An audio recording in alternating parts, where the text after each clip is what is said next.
saludo muy cordial, mis hermanos y hermanas. Ojalá hayan disfrutado del receso que les dimos.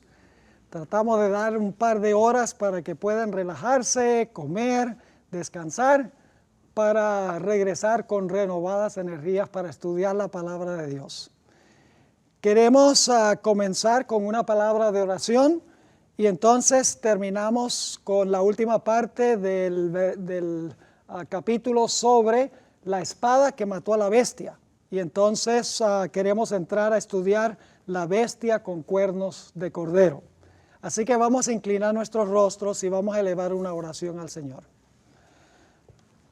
Querido Padre, te damos gracias por las múltiples bondades que tú derramas sobre nosotros de día en día. Hay muchas cosas por las cuales no te damos gracias, cosas que tomamos por sentado.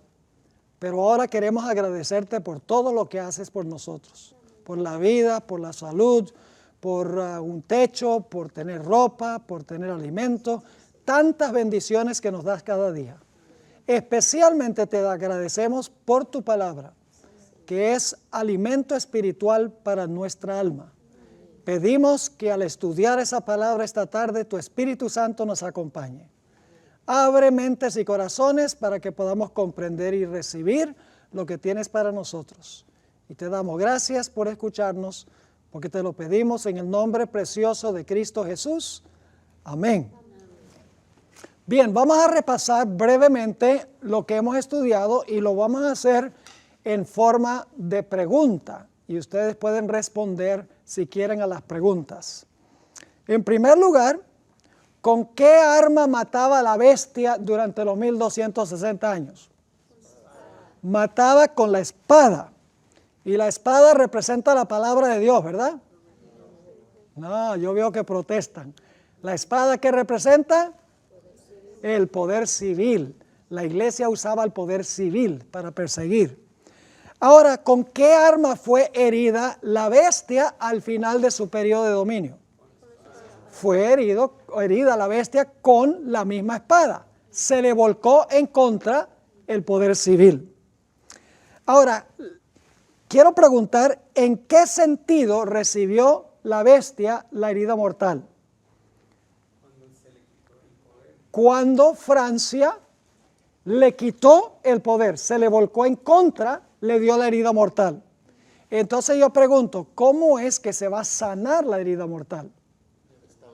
Es cuando la espada se le devuelva otra vez a la bestia para que pueda usar el poder civil para perseguir. Entonces yo pregunto, ¿qué es lo que impide que se sane la herida de la bestia? Hoy por hoy, ¿qué es lo que impide que se sane plenamente la herida de la bestia? El hecho de que los poderes civiles no han permitido que la bestia se les monte encima como hizo durante los 1260 años. Los poderes seculares o civiles se han mantenido alejados del sistema, aunque más y más se están enamorando otra vez de este sistema. Como uno puede ver, en el último tema les voy a compartir algunas cosas que están sucediendo hoy en el mundo religioso y el mundo político. Ahora vamos a la página 47 y terminamos el material que habíamos comenzado en nuestra última clase. Habíamos leído una cita de Malaquías Martin, el que escribió el libro Las llaves de esta sangre. Y esta cita la escribió en 1986. Y vamos a repasar otra vez esta cita que es muy importante. Dice, por 1500 años y más, Roma había mantenido un dominio con mano fuerte sobre cada comunidad local del mundo. Esta era la póliza de la iglesia romana.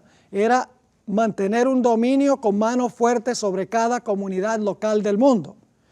Y luego dice Malaquías Martin, en gran medida y admitiendo algunas excepciones, ese era el punto de vista romano.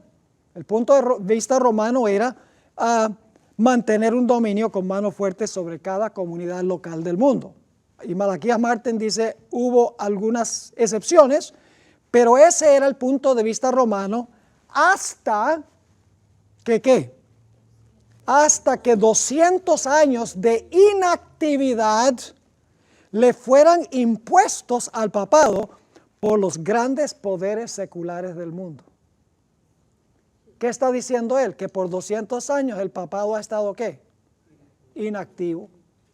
Ahora, si ustedes van hacia atrás, desde 1986, 200 años atrás, ¿a dónde llegan? A la Revolución Francesa. Él está diciendo que la Revolución Francesa le dio una herida mortal al papado, los poderes seculares le quitaron el apoyo y por eso el papado ha estado inactivo durante los últimos 200 años. Él no sabe que está comentando sobre Apocalipsis 13. Ahora, quiero que noten lo que dijo la hermana White. La hermana White escribió más de 100 años antes que escribiera Malaquías Martín. Y fíjense que ella dice algo muy semejante. Declara, derróguense, ¿qué significa derróguense? Quítense. Derróguense las medidas restrictivas impuestas en la actualidad por los gobiernos civiles. ¿Qué hacen los gobiernos civiles hoy? ¿Imponen qué cosa? Medidas restrictivas sobre qué? ¿Sobre quién? Sobre el papado. Entonces, ¿quién mantiene al papado restringido? Los poderes civiles. Así que dice, derróguense las medidas restrictivas impuestas en la actualidad por los gobiernos civiles y déjesele a Roma que recupere su antiguo poder. Ese es el sanamiento de la herida, ¿sí o no? Recupere su antiguo poder. ¿Y qué va a pasar cuando lo recupere? Cuando ya se quiten las medidas restrictivas. Dice, y se verán resucitar en el acto su tiranía y sus persecuciones. Elena White dice algo muy parecido a lo que dijo Malaquías Martín, pero lo dijo más de 100 años antes. Ahora, quiero leerles una cita de un autor que se llama John Robbins.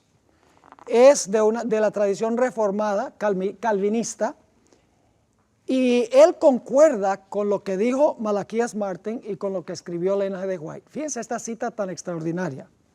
Se encuentra en el libro Megalomanía Eclesiástica. No está en español, creo, el libro. En inglés se llama Eclesiástico Megalomania, página 195. Dice allí, está comentando sobre una periodista que se llamaba Ayn Rand, que dijo algo en 1967. Dice, Ayn Rand tenía razón cuando escribió en 1967 lo siguiente: la Iglesia Católica nunca ha desistido de su deseo de restablecer. ¿Qué significa restablecer? Usted no puede restablecer algo que no perdió. La Iglesia Católica nunca ha desistido de su deseo de restablecer, ¿qué cosa? La unión medieval de la Iglesia y el Estado, con el objetivo final de crear un Estado y una teocracia de extensión ¿qué? Global. La Iglesia-Estado romano es un híbrido. Fíjese que dice la Iglesia-Estado, porque es una amalgama. La Iglesia-Estado romano es un híbrido, un monstruo de poder eclesiástico y político. Su idiosincrasia política es totalitaria. Y cuando se le ha dado la oportunidad de implementar sus principios, el resultado ha sido la represión sangrienta. Si en los últimos 30 años ha suavizado el tono de sus pretenciosas declaraciones de tener poder pleno, supremo e irresponsable y ha asesinado menos gente que antes, el cambio de conducta no se debe a un cambio de ideas, sino a un cambio de circunstancias. ¿Cuál es el cambio de circunstancias? Se quiere ganar el apoyo de ¿quiénes? De los gobiernos civiles, exactamente. Ahora sigue diciendo, la Iglesia-Estado romano en el siglo XX se está recuperando de una herida mortal. Y él no cree en las profecías, él no cree que la bestia de Apocalipsis 13 es el papado. Pero fíjese la terminología tan interesante.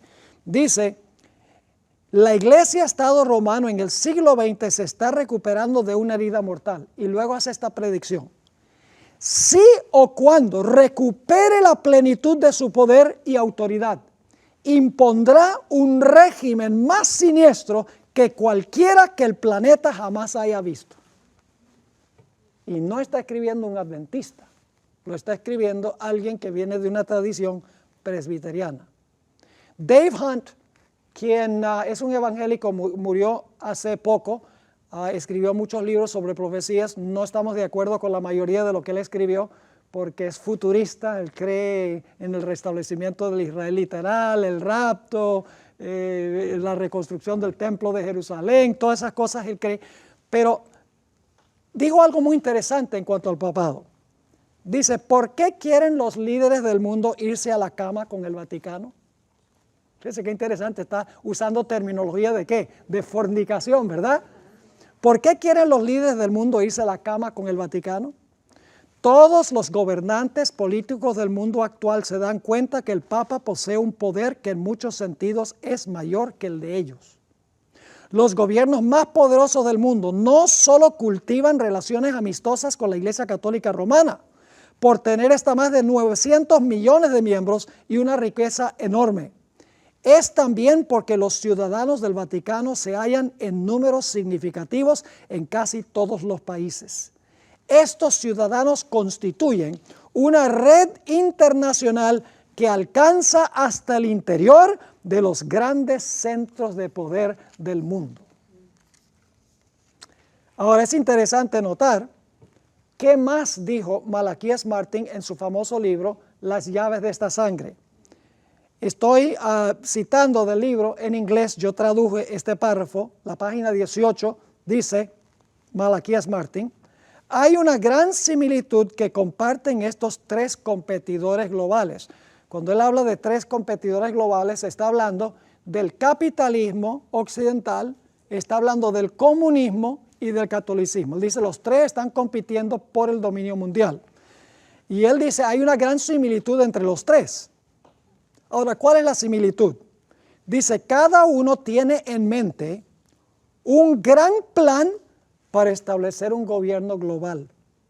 El objetivo de su competencia geopolítica es ver quién formará, dominará y manejará el sistema mundial que reemplazará el sistema decadente de naciones que existe hoy.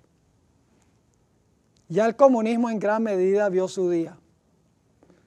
Hay algunos dinosaurios por ahí como Venezuela. Sistemas que todavía quieren implementar el comunismo, pero en gran medida el comunismo ha caído como sistema. El capitalismo occidental está decadente. Las economías del occidente están decadentes. Pero hay un poder que no está decadente. Hay un poder que está en el ascenso, que es la Iglesia romana. Específicamente la admiración que hay para con el Papa Francisco I que tenemos y mucha admiración que hubo también para Juan Pablo II. Ahora, ¿cuán pronto, dijo Malaquías Martín, él pensaba que se iba a establecer este nuevo orden mundial bajo el dominio del papado? En la página 15 y 16 del libro Las llaves de esta sangre, él dice, con respecto al factor tiempo, aquellos que tienen menos de 70 años verán la instalación de las estructuras básicas del nuevo gobierno mundial. Aquellos que tienen menos de 40 años ciertamente vivirán bajo su autoridad y control legislativo, ejecutivo y judicial. Y estamos viendo hoy en día el crecimiento fenomenal de este sistema de religión. Ahora, necesitamos contestar la pregunta, ¿cómo recuperará el papado su poder? ¿Quién aflojará las cadenas que se le pusieron en 1798 para que nuevamente pueda ejercer un dominio mundial usando el poder civil? ¿Qué nación en su sano juicio estaría dispuesto de devolverle al papado el poder que perdió al terminar los 1260 años? La respuesta es sorprendente. Y eso es lo que vamos a estudiar ahora. El material se titula La bestia con cuernos de cordero. Esta es la bestia que le va a devolver la espada al poder papal. Increíble, pero cierto. Y ahora queremos estudiar el resto de este periodo y en nuestro próximo tema, este material, la bestia con cuernos de cordero. Y vamos a seguir el material más o menos como está escrito.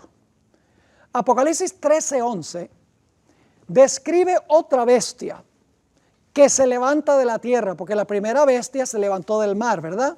En el versículo 1 al 10. Apocalipsis 13:11 describe otra bestia que se levanta de la tierra. Y tiene dos cuernos como de ¿qué? Como de cordero, pero habla como un dragón.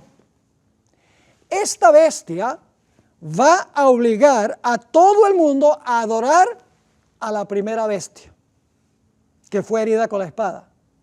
Va a hacer una imagen de la primera bestia. Va a imponer la marca de la primera bestia. Es decir, todo lo que hace esta segunda bestia es para complacer y honrar a la primera bestia. Eso se denota porque dos veces en Apocalipsis 13:11 al 18 se usa la expresión en presencia de la bestia. Es decir, lo que hace esta segunda bestia, lo hace en presencia de la bestia. Quiere impresionar a la primera bestia con lo que hace. Y es interesante que en esos versículos, Apocalipsis 13:11 al 18, dice que esta segunda bestia hace una imagen de la bestia en honor a la bestia. Es decir, es una imagen de la bestia, pero es en honor a la bestia. Es decir, esta segunda bestia que se levanta de la tierra es la que le va a devolver la espada a la primera bestia. Qué interesante. Vamos a leer ese versículo en Apocalipsis 13 y el versículo 11, a donde se describe esta bestia. Dice, después vi otra bestia que subía de la tierra. ¿De dónde subía? De la tierra. Y tenía dos cuernos semejantes a los de un cordero, pero hablaba como un dragón. ¿En qué se parece un cordero a un dragón? No. En nada. Sin embargo, aquí hay una bestia que tiene características de cordero y una característica de un dragón. Es decir, es una bestia esquizofrénica. Tiene un carácter contradictorio. Tiene doble personalidad. Y quiero que noten algo muy importante. No es que se le quiebran los cuernos como cordero y luego empieza a hablar como dragón. No. Mientras tiene los cuernos, habla como dragón al mismo tiempo. Es decir, no es que, bueno, los cuernos como de cordero, eso era lo bueno, entonces se rompen los cuernos y entonces ahora empieza a hablar como un dragón. No, habla como un dragón mientras tiene en la cabeza los dos cuernos como cordero. Es decir, tiene doble personalidad, es una bestia esquizofrénica. Ahora, vamos a analizar la secuencia de poderes que tenemos aquí según lo que hemos estudiado. En las cadenas de profecías que hemos estudiado, ¿cuál es la primera nación? Babilonia. Y luego, ¿cuál es la siguiente nación? Medo-Persia. ¿Cuál es la siguiente nación? Grecia. Y luego viene el Imperio Romano. Y después del Imperio Romano, ¿qué pasa con el imperio? El Imperio Romano se divide. Y luego, después que se divide el Imperio Romano, se levanta para gobernar ¿quién? El cuerno pequeño o la bestia. ¿Cuánto tiempo gobierna? 1260 años. Y cuando llega al final su periodo de dominio, ¿qué recibe? Recibe una herida ¿qué? Una herida mortal. Y luego escuchen, cuando recibe la herida mortal es que se levanta la segunda bestia. Tenemos un detalle cronológico muy importante. La bestia de la tierra se levanta cuando la primera bestia cae. ¿En qué año es eso? Alrededor del año 1798. Tiene que levantarse esta nación. Y quiero explicar una cosa. No podemos decir que esta nación se levantó exactamente en 1798, cuando la otra bestia cayó. Porque si ustedes miran la secuencia de los reinos, van a encontrar que Babilonia no cayó de la noche a la mañana. Ya los medos y persas venían ascendiendo en poder antes y Babilonia iba decayendo en poder y sencillamente en el 539 vino el golpe. Y así sucedió con esta nación. Ya el papado estaba degenerando en poder y esta nación estaba empezando a aumentar en poder para ese tiempo. Así que no es una fecha específica, pero es alrededor del año 1798, cuando cae la primera bestia, ya está la bestia de la tierra para levantarse en otro lugar distinto que la primera bestia, porque la primera bestia se levantó del mar y la segunda bestia se levanta de la tierra en un lugar distinto. Ahora vamos a notar las características de esta bestia para saber si podemos identificar a qué representa esta bestia. Característica número 1, ya lo mencioné, pero vamos a leer los versículos. Apocalipsis 13, 10 y 11. Esta bestia se va a levantar alrededor del año 1798, cuando la primera bestia recibió su herida mortal. Dice, si alguno lleva en cautividad, va en cautividad. Si alguno mata a espada debe ser muerto. Aquí está la paciencia y la fe de los santos. Y ahora escuchen, ¿después de qué? Después que la primera bestia va en cautividad y recibe la herida de la espada, dice, después vi otra bestia que subía de la tierra y tenía 2 cuernos semejantes a los de un cordero, pero hablaba como un dragón. Entonces, ¿cuándo se levanta la bestia de la tierra? Cuando la primera bestia va en cautividad, cuando la primera bestia recibe su herida mortal, se está levantando ¿qué? Se está levantando la segunda bestia. Alrededor del año 1798. Así que tenemos que buscar una nación que se está levantando en ese tiempo. Ahora, la segunda característica. La primera bestia se levantó ¿de dónde? Del mar. Es más, todas las demás bestias, si ustedes leen Daniel 7, se levantaron del mar. Y dice que los vientos estaban combatiendo en el mar. El mar representa las naciones de la tierra, es decir, se están levantando en medio de guerras, porque los vientos representan guerras, una nación guerreando contra otra nación. Es decir, el león, el oso, el leopardo y el dragón se levantan en medio de guerras y se levantan del mar. ¿A dónde se levantaron estas bestias? Se levantaron en Asia. Los primeros 2 poderes son asiáticos, Babilonia y Medo-Persia, y luego, un poco más al occidente, se levantaron Grecia y Roma, que son países europeos. Es decir, la profecía se está moviendo de oriente hacia el occidente. Ahora, ¿de dónde se levanta la bestia, la segunda bestia de Apocalipsis 13? Se levanta de la tierra. Yo pregunto entonces, ¿esta bestia se levanta en Asia o en Europa? No puede ser, porque las naciones que se levantaron en Asia o en Europa se levantaron del mar. Esta bestia se levantó en otro sitio porque se levantó ¿de dónde? De la tierra. Ahora, quiero leerles una cita que viene de un periódico irlandés. El periodista escribió en 1850 las siguientes palabras. Un imperio americano está ascendiendo. Y luego dice, nosotros los, interesante, está ascendiendo, que significa que se está levantando. Y aquí hay una bestia que se está levantando de la tierra.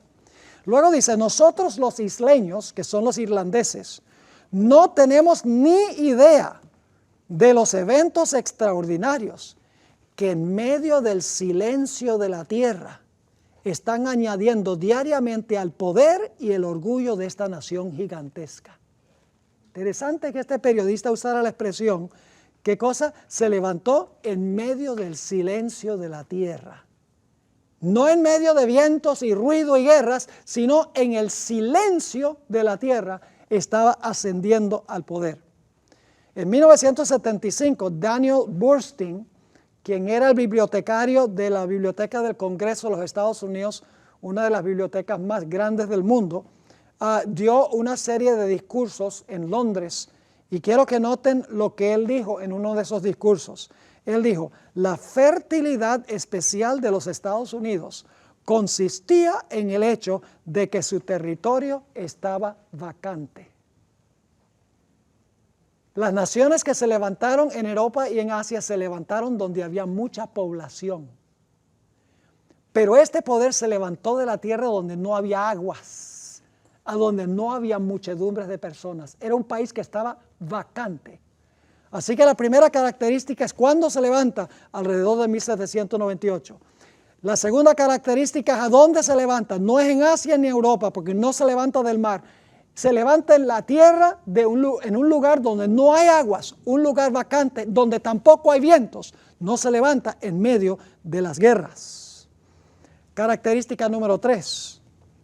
Esta bestia en 1798 estaba recién retoñando. Es decir, no había alcanzado el apogeo de su poder todavía. Dice allí en la característica número 3, G.A. Townsend, en su libro The New World Compared with the Old, El Mundo Nuevo comparado con el Antiguo, página 462, dice lo siguiente en cuanto a los Estados Unidos. Como una semilla silenciosa, crecimos hasta llegar a ser un imperio. ¿Saben que esa palabra que dice, luego vi otra bestia que subía de la tierra, se usa en Mateo 13:7 para hablar de la parábola del sembrador, a donde el sembrador colocó semilla y dice que la semilla retoñó y empezó a crecer? Es interesante que el concepto que se usa en Apocalipsis 13 es de una semilla que está recién retoñando en 1798. Y este escritor dice, como una semilla silenciosa, crecimos hasta llegar a ser un imperio. En 1798 esta nación estaba recién naciendo, estaba recién retoñando, no había alcanzado el apogeo de su poder. Característica número 4.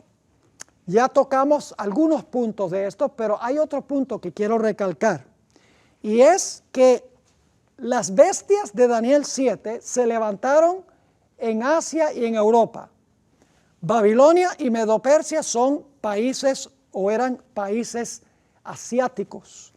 Los países de Grecia y Roma eran países europeos. Y lo interesante es que la profecía se va moviendo de oriente a occidente, porque Babilonia queda al extremo oriental. Luego nos movemos un poquito más hacia el occidente y tenemos a Medo-Persia en Asia. Y luego entonces nos movemos un poquito más hacia el occidente y tenemos a Grecia. Y luego nos movemos un poquito más al occidente y tenemos a Roma. Es decir, la profecía se está moviendo de oriente a occidente. ¿Saben por qué razón? Porque el pueblo de Dios se está moviendo de oriente a occidente. El cristianismo y el judaísmo se están moviendo hacia el occidente. Entonces yo pregunto, ¿a dónde esperaríamos encontrar al siguiente poder que se menciona en Apocalipsis 13, la bestia que se levanta de la tierra? ¿En Asia? No. ¿En Europa? No. Debería quedar más al occidente que Europa. Yo pregunto, ¿qué es lo que está al occidente de Europa? Y no me digan que es el Océano Atlántico, porque eso no es tierra, eso es mar. El lugar donde se levanta esta bestia tiene que quedar al occidente de Europa. ¿Y qué queda en el otro lado del Océano Atlántico? Los Estados Unidos de América. Característica número 5. Antes de llegar a ser nación, este lugar le proveyó refugio a los que estaban huyendo de la persecución en Europa. ¿Recuerdan que nos dimos cuenta en Apocalipsis 12 que la tierra ayudó a la mujer? Es decir, el territorio geográfico le ayudó a la mujer que estaba siendo perseguida, le proveyó refugio, esta tierra vacante, para que se escapara de la persecución en Europa. Eso ya lo estudiamos. Y luego en el capítulo 13 dice que en la tierra, donde se proveyó refugio, se levantó entonces una bestia, se levantó una nación. Esa es otra característica que demuestra claramente que esta profecía se aplica a los Estados Unidos, porque en el capítulo 12 la tierra le da refugio a la mujer, ese es el territorio de los Estados Unidos, y luego en el capítulo 13 y el versículo 11 se levanta la nación en ese mismo lugar que proveyó refugio. Característica número 6. Esta bestia es contemporánea y coexistente con la primera bestia. ¿De acuerdo? Pero yo pregunto, ¿quién es mayor? ¿La primera bestia o la segunda bestia? La primera bestia es mucho más vieja que la segunda bestia, porque la primera bestia gobernó por 1260 años antes que se levantara esta bestia de la tierra. ¿Me están entendiendo lo que estoy diciendo? Pero son coexistentes, es decir, existen al mismo tiempo. Pero la bestia que se levanta de la tierra es una bestia que se levanta al final de la carrera de la primera bestia. Y ¿saben lo interesante es? Que en vez de la bestia de la tierra lidiar con la bestia anterior para quitarle el poder, lo que sucede es que la segunda bestia lo que hace es restaurarle a la primera bestia el poder.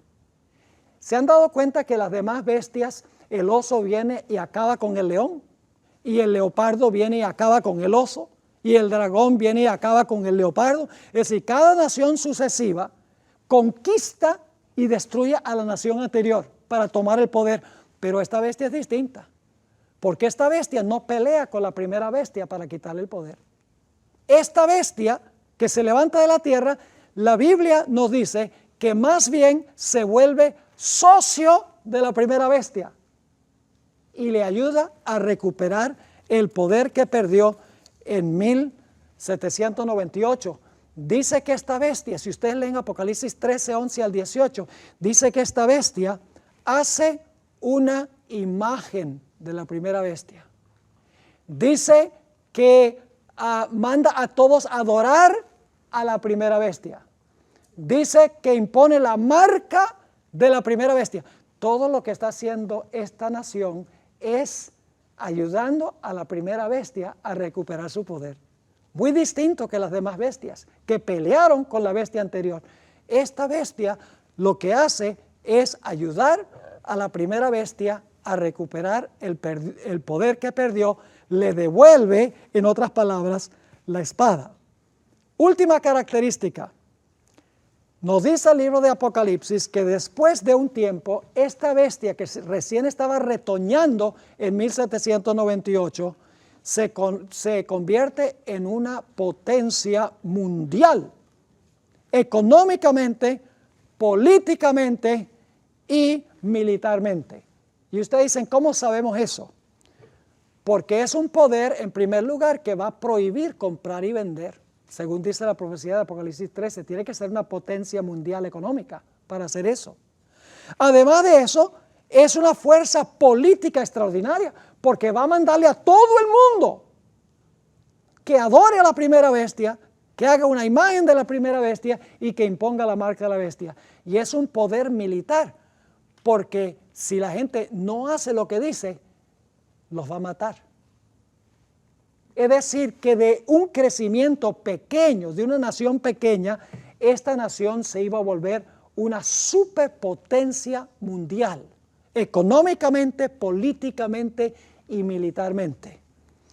Ustedes pueden ver aquí el crecimiento fenomenal de los Estados Unidos. En 1701, todos los Estados Unidos tenían 260,000 habitantes.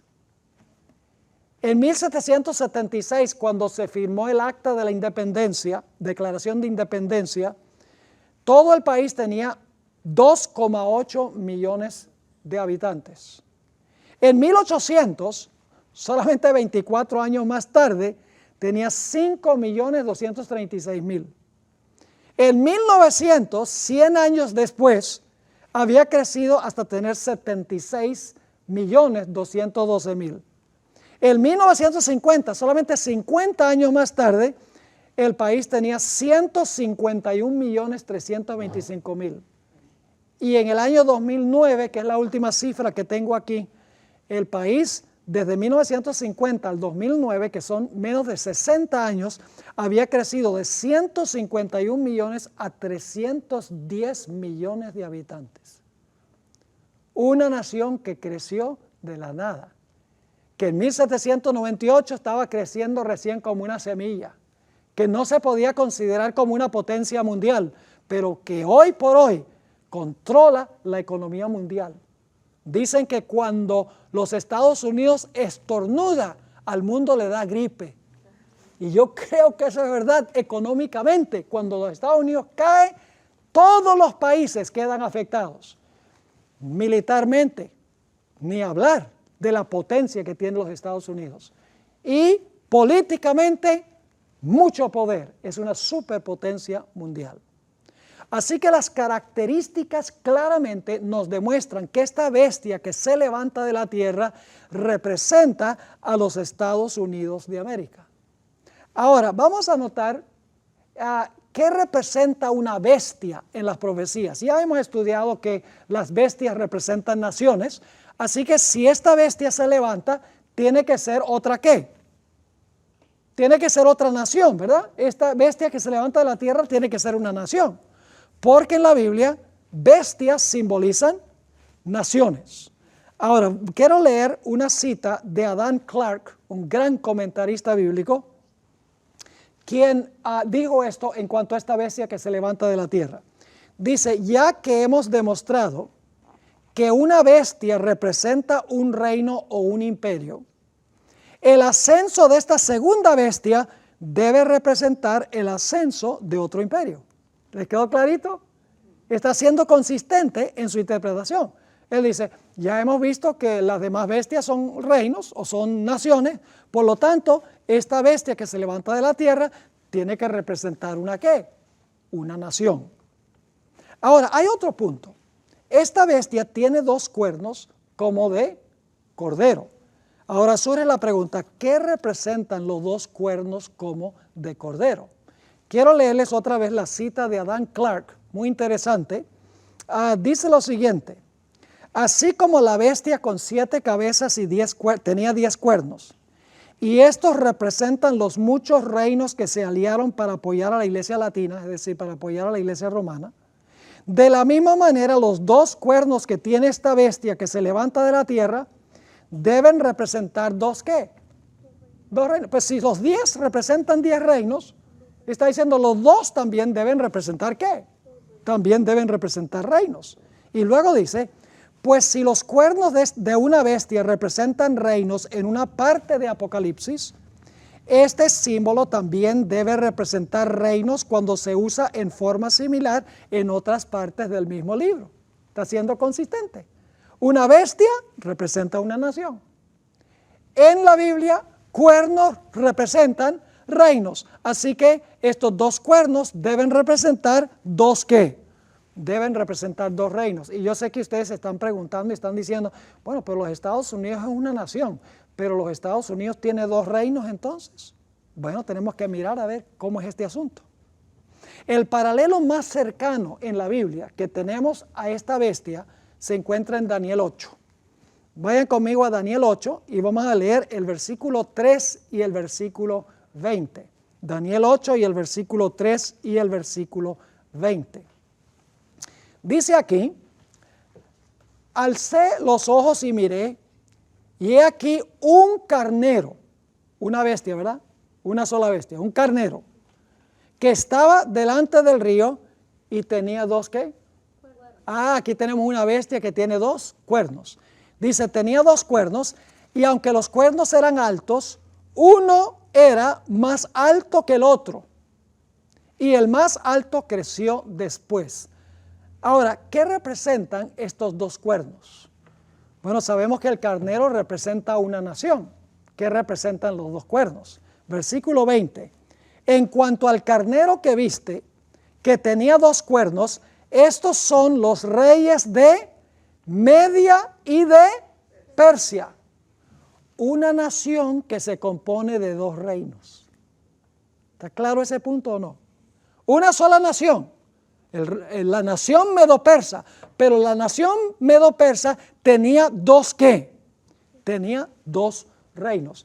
Entonces, ¿será que los Estados Unidos es una sola nación que cree que en esta nación existen dos reinos? La respuesta es que sí, y eso es lo que vamos a mirar.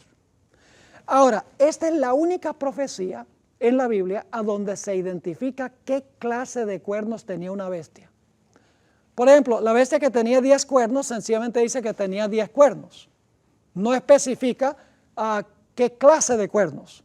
El leopardo tenía 4 cabezas, pero no identifica cuáles son las 4 cabezas. Es decir, esta es la única profecía a donde los cuernos se identifican de qué clase de bestia son los cuernos. Son cuernos como de qué, como de cordero. Si es la única bestia donde se identifica qué clase de cuernos, es porque el detalle es muy importante. Ahora, en Apocalipsis la palabra cordero se usa 29 veces. Y todas las veces que aparece la palabra cordero, indiscutiblemente se refiere a Cristo Jesús. Es decir, que estos dos cuernos como de cordero tienen que tener alguna relación con Cristo Jesús. Tienen que ser reinos que de alguna manera el Señor Jesucristo reconoció o que el Señor Jesucristo apoyó en su hablar. Ahora, es interesante que se puede traducir Apocalipsis 13:11 de dos diferentes maneras. Se puede decir que tenía dos cuernos como de cordero, pero hablaba como un dragón.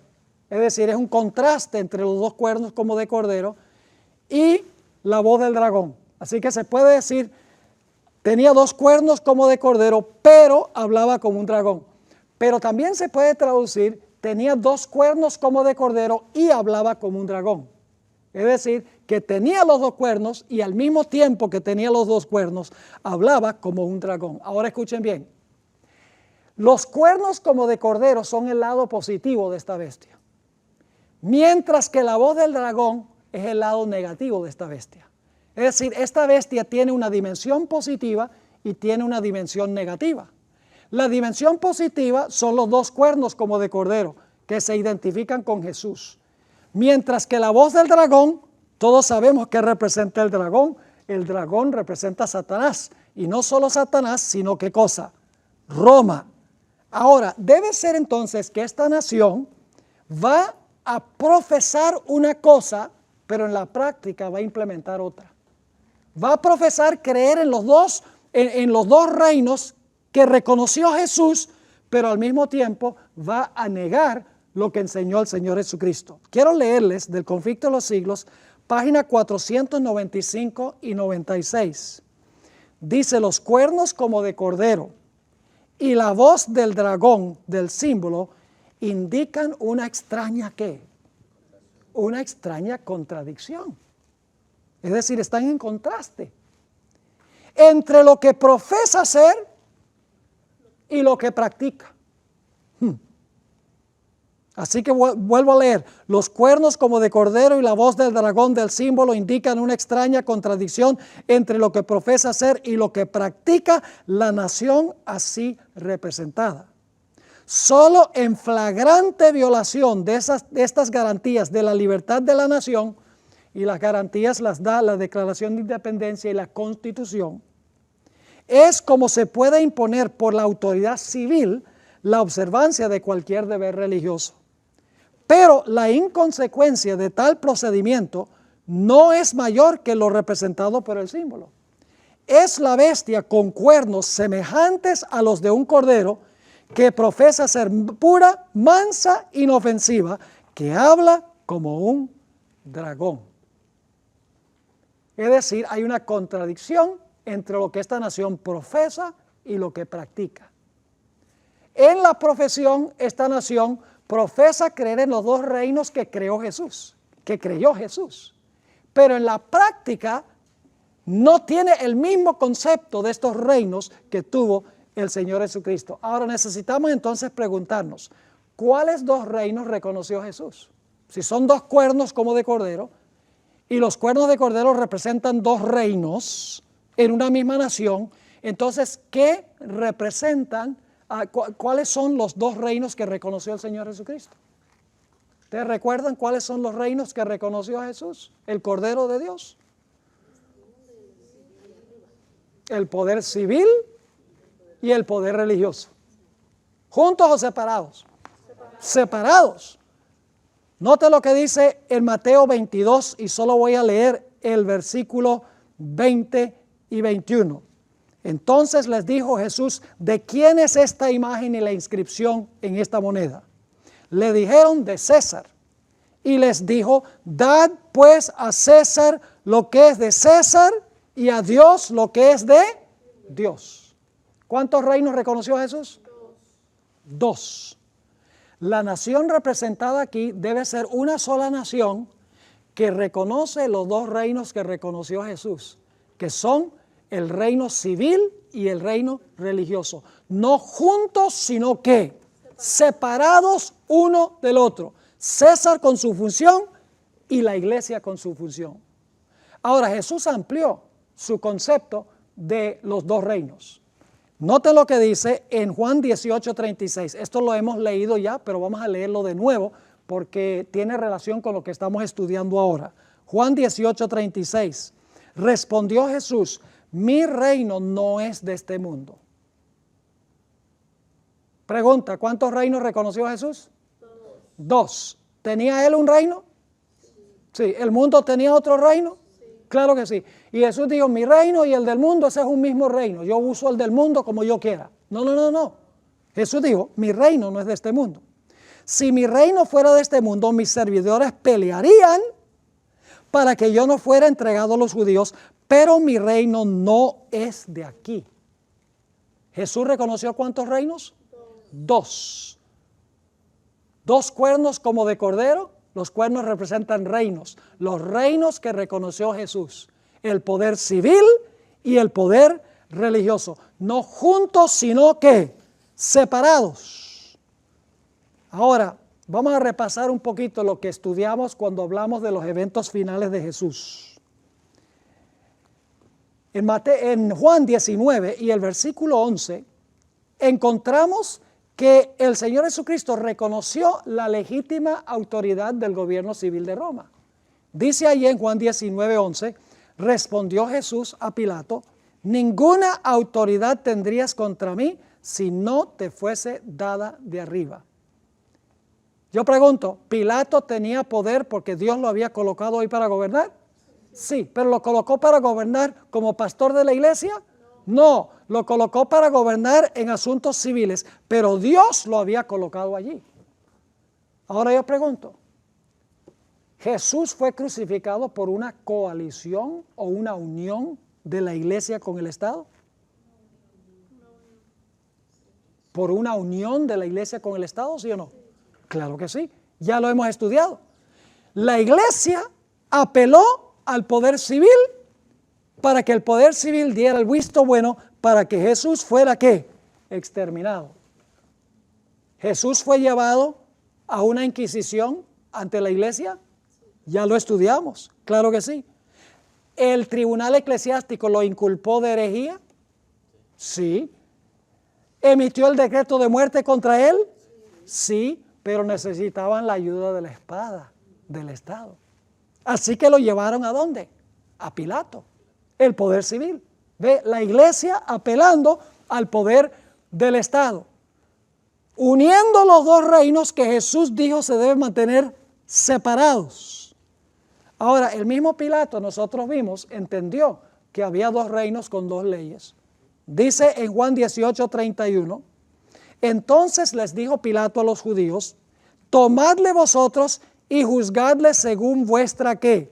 Juzgadle según vuestra ley. Es decir, ustedes tienen una ley religiosa, ustedes dicen que Él se proclamó Dios, eso a mí no me va ni me viene.